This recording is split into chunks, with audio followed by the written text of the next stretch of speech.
My name is Connor Owen. I'm a manufacturing engineer at Yokogawa, and I'm also a certified trainer for the German Apprenticeship program.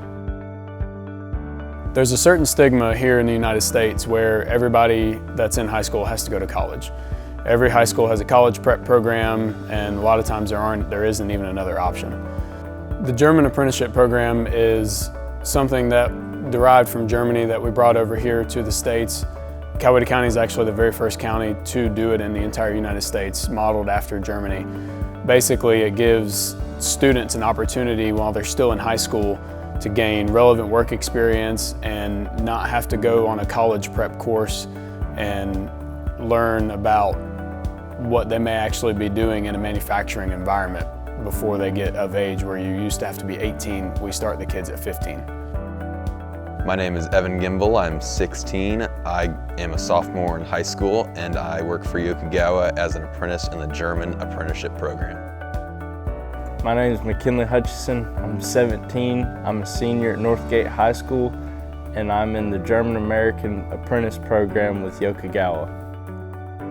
On a daily basis, my job includes shadowing the maintenance department here at Yokogawa. This can include things like electrical work, mechanical work.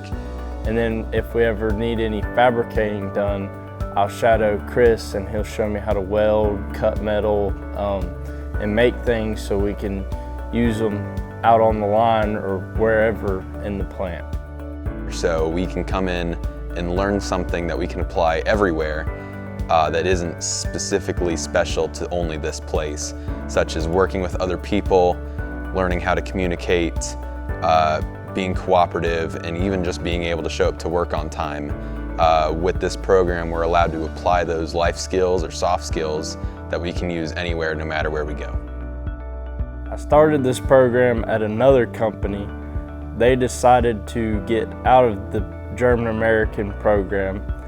So I talked to Connor and we set up an interview at Yokogawa. It relieved me knowing that I can still continue the program and I still have a job and learning more about what I will be doing once I graduate high school. The whole goal of this program is to create a big enough talent pool for the entire industry, manufacturing industry within the state and eventually the country, so that that skilled labor is readily available so that companies can stop poaching on each other the talent that they think they need. My favorite part about this program is to be able to mentor the students, not only from the business perspective, but also in their personal lives and with the school. It means a lot to me to be able to speak into these kids' lives and provide them with life lessons that they may not learn otherwise.